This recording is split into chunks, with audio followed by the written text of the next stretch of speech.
नमस्कार, मैं ऋषा शर्मा न्यूज 21 की स्पेशल खबर में आप सभी का स्वागत करती हूँ। श्री सावलिया जी गौशाला के अध्यक्ष दीपक चौधरी, कोषाध्यक्ष बद्री नारायण राजपुरोहित और सचिव गेंदी लाल के नेतृत्व में कार्यकारिणी टीम ने गौशाला की समस्या और विकास कार्यों को लेकर यहां पर विशेष बातचीत की। टीम ने सरकार से गौशाला के लिए अनुदान जारी करने और उन्हें हाई टेक और आत्मनिर्भर बनाने की यहाँ पर मांग की। गौशाला में निर्माण कार्य लगातार जारी है और भामा शाहू का जो सहयोग है वो टीम को भी प्राप्त हो रहा है। वहीं ग्रामीण भी पूरे गांव के साथ मिलकर गौशाला के विकास में अपना अपना योगदान दे रहे हैं। टीम ने यहां पर कहा कि अनुदान न आने के बावजूद वे गौशाला को सुचारू रूप से चला रहे हैं।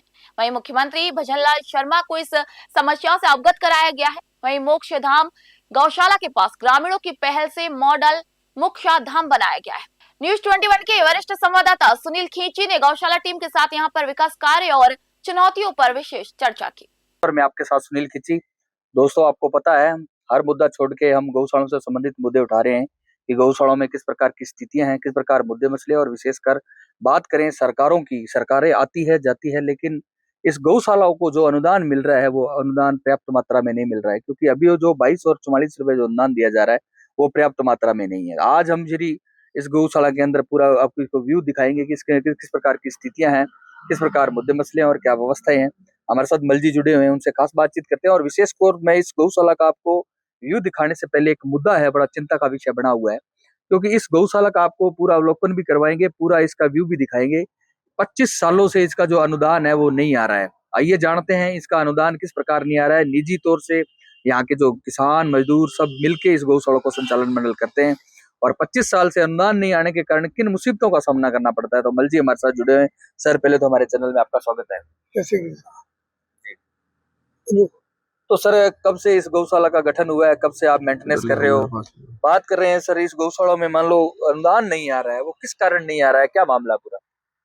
पहले तो आपको चैनल को धन्यवाद, न्यूज 21 को, जो आज हमारे गौशाला में आप पधारे, तो आपको बहुत बहुत धन्यवाद। दूसरा हमारा ये है कि ये गौशाला सिर्फ गांव के भामाशाहों की ओर से चल रही है। ठीक है। अनुदान के नाम पे 1 रुपया नहीं है, नहीं इसका रजिस्ट्रेशन हो पा रहा है, और रजिस्ट्रेशन इस वजह से नहीं हो पा रहा है कि यहाँ जमीन नहीं है, गौशाला के नाम कोई जमीन नहीं है, इस वजह से नहीं हो रहा है। सहकारिता विभाग से तो हमने रजिस्ट्रेशन करवा लिया, लेकिन गौपालन विभाग से इसका वो रजिस्ट्रेशन नहीं, पशुपालन विभाग से, तो वहां से होगा तभी इसमें जो अनुदान आएगा गवर्नमेंट के हिसाब से, लेकिन उसका 1 रुपया नहीं आ रहा है, वो नहीं होने के कारण। जमीन दूसरा हमने पंचायत को भी बोला भी है, सब कुछ है, लेकिन कहीं लोकेशन पर नहीं है, कहीं रास्ता नहीं है। अब क्या मालूम क्या और भी जो समस्या, उस वजह से जमीन यहाँ पंचायत की ओर से यहाँ से मिल नहीं रही है। नहीं, इसमें आपने जो पॉलिटिक्स लोग हैं उनसे बातचीत की भी, इस गौशाला का जो जमीन है वो आप इस गौशाला के हैंड ओवर करो, ताकि हम जो अनुदान है उसमें त्रुटि आ रही है, इसके बारे में किस प्रकार के आश्वासन मिला आपको? इसके लिए कि कहीं लोकेशन पे जमीन है नहीं, कहीं है तो कहीं रास्ता नहीं है, रास्ता नहीं है तो वो रजिस्ट्रेशन हो नहीं पा रही है, भाई गौशाला का नाम नहीं होगी जी, ये दिक्कत आ रही है। सर, एक मुद्दा और चिंता का विषय बना हुआ है कि जो 99% गौशाला है वो गोचर भूमि में है, वो जमीन हैंडओवर करो गौशाला के, एक तो ये मांग उठ रही है, और पट्टे का प्रावधान भी बन रहा है। इस मामले में आपकी राय क्या रहेगी? ये जरूर होना चाहिए, पट्टे का प्रावधान ये भी होना चाहिए, जो सरकार से सहायता मिल सके। और जो गोचर भूमि है वो भी अगर सारी अगर गायों का सब मिल जाए तो किसी की जरूरत ही नहीं है, वैसे खुद अपना शोषण कर लेगी, भरण पोषण कर लेगी। तो ऐसा करके जरूरी है कि सारी गोचर भूमि गायों की और गायों को मिले। और दूसरा है, अगर ऐसा नहीं है, कहीं काफी जगह जमीन नहीं होती है, और ऐसा नहीं हो तो सरकार को एक प्रावधान होना चाहिए, तो उसको बिना जमीन के या कुछ किराए या और कुछ करके उनका रजिस्ट्रेशन हो तो गवर्नमेंट से उसको वो मिलता रहे।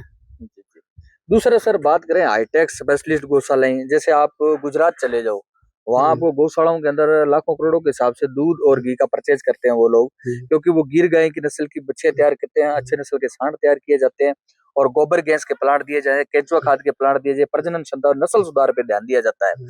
तो आत्मनिर्भर गौशालाएं, अपने राजस्थान की गौशालाएं हैं, आत्मनिर्भर नहीं है, और न सरकार ध्यान देती है, न अपने मैन पावर है अपने पास, और न अपने पास संसाधन है। तो अगर सरकार इससे न्यूज 21 चैनल के माध्यम से, इस वीडियो के माध्यम से अगर ये वीडियो वहां तक पहुंचता है, तो उनको आप क्या कहना चाहोगे कि गौशाला को आत्मनिर्भर हाईटेक बनाने के लिए कुछ सहयोग करे? बिल्कुल, गवर्नमेंट के हिसाब से सहयोग होगा तो ये सारी चीजें आगे चलेगी। क्यों भामाशाह तक कितना कर सकते हैं, जितना मान लो कि 2 महीने 5 या इतने 50 100 के लिए सारी सुविधा अगर गवर्नमेंट से मिले ना तो ही ये आगे चल के अच्छी स्थिति में आ सकती है। जी जी सर, आप क्या कहना चाहोगे, कब से इस गौशाला मैं का? सब 2001 से ये गौशाला चला रहा हूँ। जी 2001 से गौशाला चला रहा हूँ और गांव की तरफ से सारे का की व्यवस्था होती है, बाकी सब खर्चा गांव वाले हम ही वहन करते हैं। जी चलो, यानी कि मिलजुल के गौशाला मेंटेनेंस करते हैं और आपका जो अनुदान है वो नहीं आ रहा है। दोस्तों, गोपालन विभाग और गोपालन मंत्री जोराराम जी कुमावत और भी विशेषकर जो जनप्रतिनिधि है राजस्थान गौ सेवा संघ के, वो और गोपालन विभाग के अधिकारी भी ये बोलते हमने देखे हैं कि हम करोड़ों का फंड है जो गौशालाओं को दे रहे हैं, लेकिन जो 30% जो गौशालाएं हैं उनको 30% गौशालाएं हैं उनको सरकारी अनुदान नहीं मिलता कोई न कोई कारणवश से। और ये अगर वीडियो वहां तक अगर पहुंचता है तो उन गौशालाओं के जो भी इनकी जो त्रुटि आ रही है उनका जो अनुदान के अंदर, तो उसको थोड़ा सा देखा जाए और उसको निवारण करना चाहिए। हमारे साथ ये भाई साहब जुड़े हैं, पहले तो आपका परिचय बताइए। अभिषेक राजपूत। अभिषेक जी, आप भी काफी, हमने सुना है अभी काफी गौमाता की सेवा करने में अहम रोल निभाते हो आप, तो युवा हो, संघर्षशील हो, युवाओं को क्या प्रेरणा देना चाहोगे न्यू 21 चैनल? सर, मेरे गांव के जो गोभक्त हैं, जी कोई गाय है, गोवंश है, कोई कुएं में गिर जाते हैं या कोई एक्सीडेंट हो जाता है तो फोन हमारे पास ही आता है। ठीक है। तो जो ये गोभक्त हैं पूरे गांव के, वो अपनी जान की बाजी लगाकर कुएं में से सांड को निकालते हैं।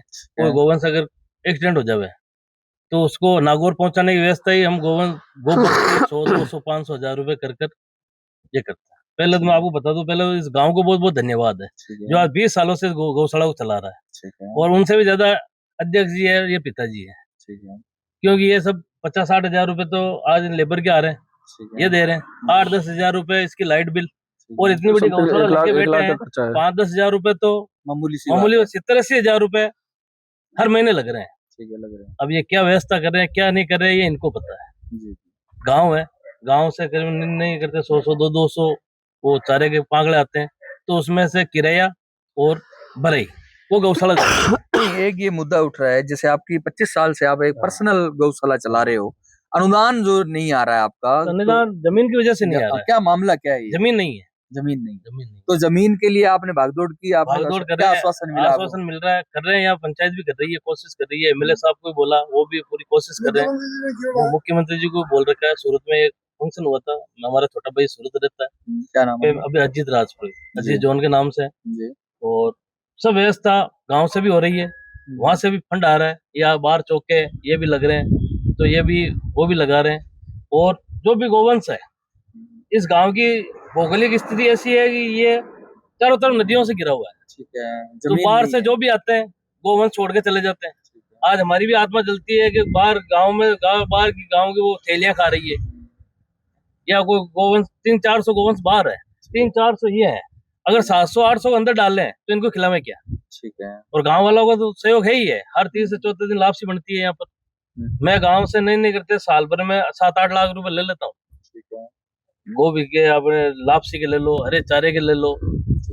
हमारी तो यही है, इस गांव को बहुत बहुत धन्यवाद है और कोशिश कर रहे हैं।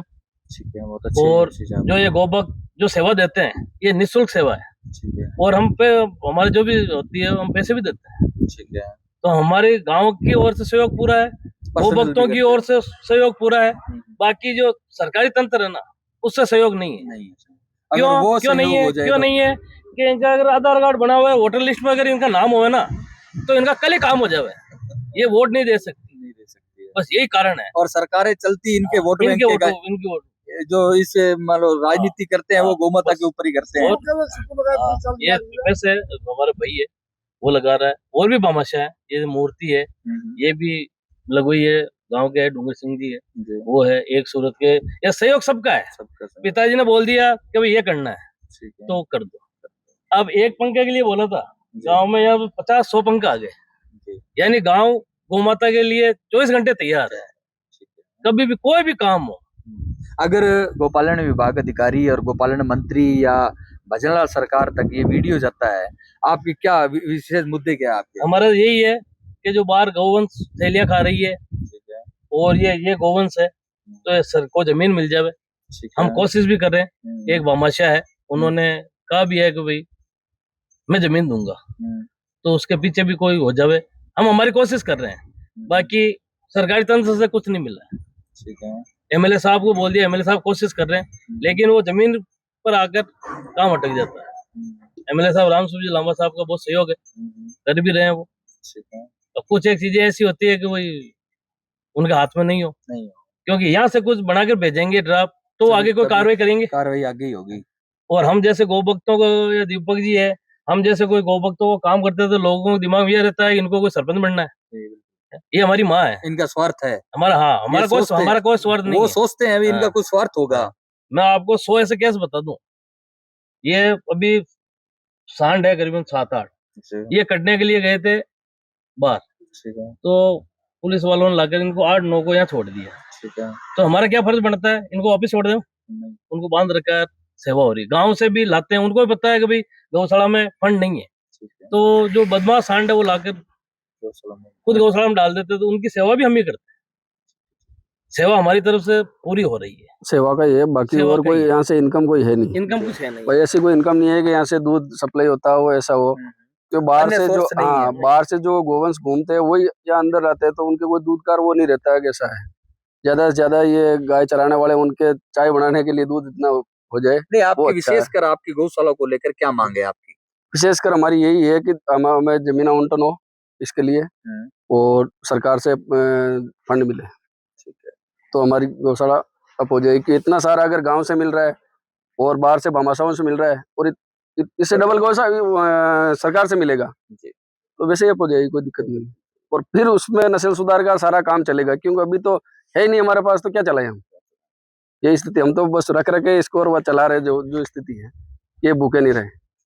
बाहर से भी नहीं ला सकते गोवंश को, बाहर से लावे तो यहाँ खिलावे क्या। ये तो गाँव का भला हो और गाँव के भामाशाह को भला हो, और ये संभाल रहे इनको। मैं क्या, पिताजी हैं, दीपक जी है, चला रहे हैं इनको। वो क्या कहते हैं, उनका दिल जानता है कि कैसे ये गौशाला चल रही है। 1 लाख रुपए खर्चा है यहाँ जी, 1 लाख रुपए महीना खर्चा है। जी बिल्कुल। वो कभी जेब से लग जाता, कभी खादना आ जाता, कभी एडजस्ट हो जाता, बाकी नहीं होता। बाकी हम शुरू से मेरा बच्चा है, वो अजीत राजपुर वो भेज देता पैसे, उसकी बात चल रही है, नहीं तो कभी की फेर दिया।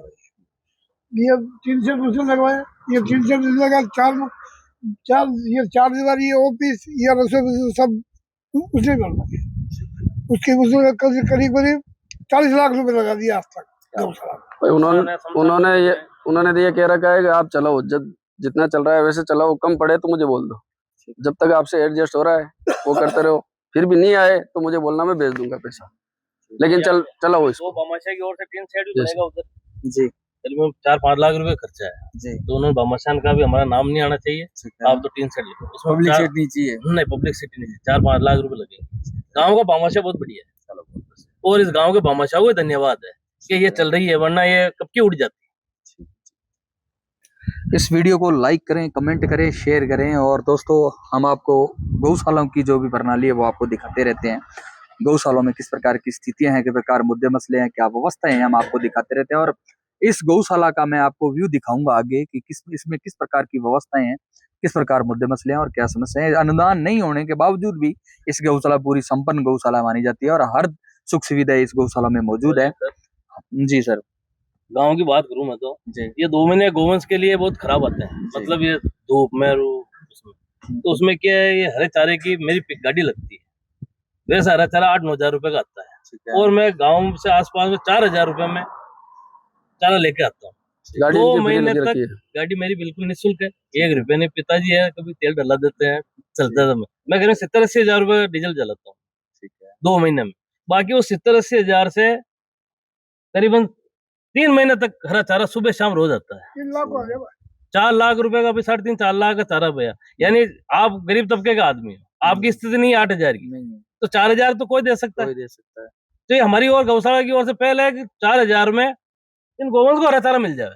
और मुझे ज्यादा पता नहीं इस एरिया में उस 2 महीने में 3 महीने में जितना हरा चारा मेरी गौशाला में आता ना, किसी आसपास की गौशाला में नहीं आता। और जिनको अनुदान मिल रहा है ना, वो भी हमारी गौशाला के पीछे फैल है, बाकी इस गांव के पीछे।